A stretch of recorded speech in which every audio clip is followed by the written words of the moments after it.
Bharat Ratna doctor Bhimrao Ambedkar की 134वीं जयंती को लेकर भारतीय जनता पार्टी ने जय भीम पदयात्रा का आयोजन किया।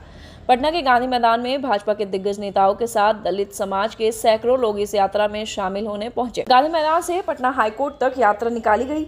इस यात्रा का शुभारंभ केंद्रीय मंत्री डॉक्टर मनसुख मांडविया ने किया। उन्होंने लोगों को संबोधित करते हुए कहा कि आज युवाओं को राजनीति में सक्रिय भूमिका निभानी चाहिए। आप सबको बाबा साहेब के विचारों को जन जन तक पहुंचाना है। हमारा भी यही उद्देश्य है। आप सभी युवाओं को देश की बागडोर संभालनी चाहिए। उन्होंने कहा कि देश भर में 5000 से अधिक जगहों पर बाबा साहेब की जयंती पर पदयात्रा का आयोजन किया जा रहा है। पदयात्रा के आयोजन के बाद दोपहर के भोजन का कार्यक्रम भी रखा गया। रेलवे स्टेशन के कोच पर यानी कि 21वीं सदी के रास्ते पे नहीं पहुंच पाई थी और 21वीं सदी तो आ गई, लेकिन 21वीं सदी में हम विकसित भारत नहीं बना पाए थे। लेकिन मोदी जी ने संकल्प लिया कि हमें विकसित भारत बनाना है। देश के युवाओं को विकसित भारत का पार्टनर बनाना है। देश के युवाओं को लीडरशिप देनी है। 1 लाख युवाओं को नई लीडरशिप देने के लिए तैयार करना है और उसके लिए मोदी जी ने माई भारत प्लेटफॉर्म तैयार करा। 1,75,00,000 से अधिक माई भारत के वॉलंटियर विकसित भारत के सहयोगी बनने के लिए ये प्लेटफॉर्म पर रजिस्टर हो गए। ये प्लेटफॉर्म के द्वारा अलग अलग सोशल एक्टिविटी होती है, सेवा की प्रवृत्तियां होती है।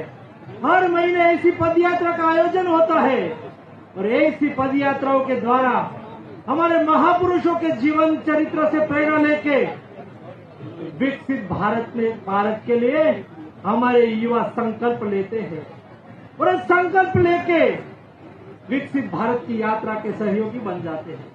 आज हमें संकल्प लेना है। ये हमारे महापुरुष जिन्होंने देश को बंधारण दिया, कॉन्स्टिट्यूशन दिया, जिन्होंने गरीब, शोषित, वंचित और पीड़ितों के लिए लड़ाई लड़ी, जिन्होंने समानता की बात कही।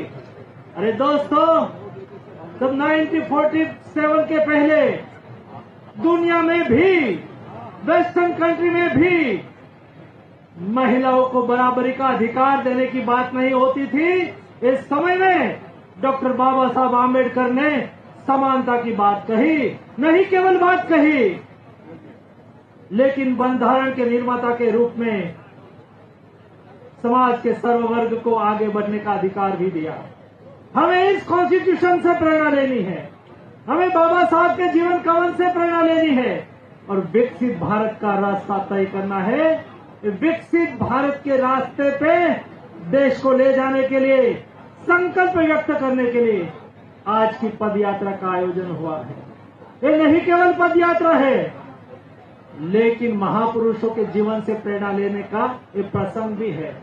नहीं केवल बाबा साहब के स्टैच्यू को सफाई करने का कार्यक्रम है, ये हमारे अंदर की स्वच्छता का भी कार्यक्रम है, राजकीय शुद्धि का भी कार्यक्रम है, गुड गवर्नेंस की दिशा का भी कार्यक्रम है। आप देश के नए भारत के निर्माता के रूप में आए, हम सब लोग साथ में मिलकर संकल्पबद्ध हो। हमें नया भारत में, विकसित भारत में बाबा साहब ने दिया हुआ बंधारण से प्रेरणा लेके आगे बढ़े। आप सबको मेरी ओर से हार्दिक शुभकामनाएं। धन्यवाद।